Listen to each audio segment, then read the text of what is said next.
আমরা যা এবং ভবিষ্যতে আমরা যা হব তার জন্য আমরাই দায়ী।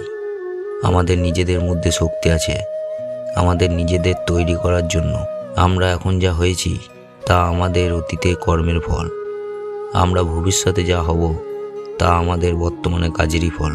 সুতরাং আমাদের জানতে হবে কিভাবে আমরা আমাদের কাজগুলো করব। একদিনে বা এক বছরে সফলতা আশা করো না, সবসময় শ্রেষ্ঠ আদর্শকে ধরে থাকো। সত্যের জন্য সব কিছুকে ত্যাগ করা চলে, কিন্তু কোনো কিছুর জন্য সত্যকে ত্যাগ করা চলে না।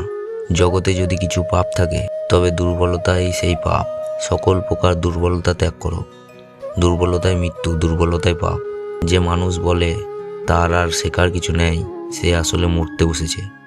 যতদিন বেঁচে আছো শিখতে থাকো। মনের শক্তি সূর্যের কিরণের মতো, যখন এটি এক জায়গায় কেন্দ্রীভূত হয় তখনই এটি চকচক করে ওঠে। একটি সময়ে একটি কাজ করো এবং সেটা করার সময় নিজের সব কিছু তার মধ্যে ব্যয় করে দাও। কখনো না বলো না, কখনো বলো না আমি করতে পারবো না। তুমি অনন্ত এবং সব শক্তি তোমার ভিতর আছে। তুমি সব কিছুই করতে পারো। সেই নারীও ধন্য যার চোখে পুরুষ ভগবানের পিতৃভাবের প্রতীক। 500 পুরুষের সাহায্যে ভারতবর্ষকে জয় করতে 50 বছর লাগতে পারে, কিন্তু 500 নারীর দ্বারা মাত্র কয়েক সপ্তাহের মধ্যে তা করা যেতে পারে। পেছনে তাকিও না, শুধু সামনের দিকে তাকাও। অসীম শক্তি, অসীম উদ্যম, অসীম সাহস এবং অসীম ধৈর্যে এরা একাই পারে মহান কোনো কর্ম সম্পন্ন করতে। শেখার জন্য এটাই হলো প্রথম শিক্ষা।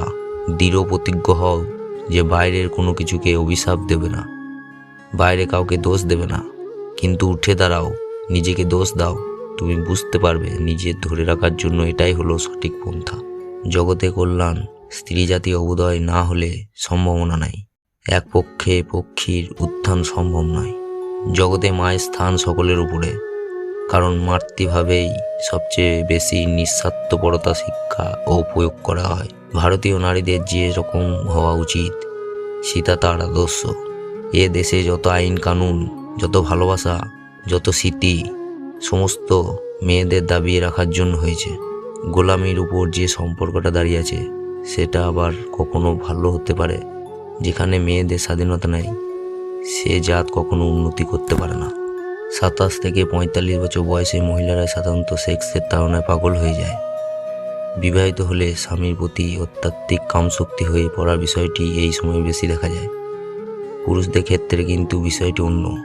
গড়ে দেখা গিয়েছে একজন পুরুষের যৌন জীবন অনেক তাড়াতাড়ি শুরু হয়, আর একজন নারীর যৌন জীবন শুরু হতে অনেকটাই সময় লেগে যায়।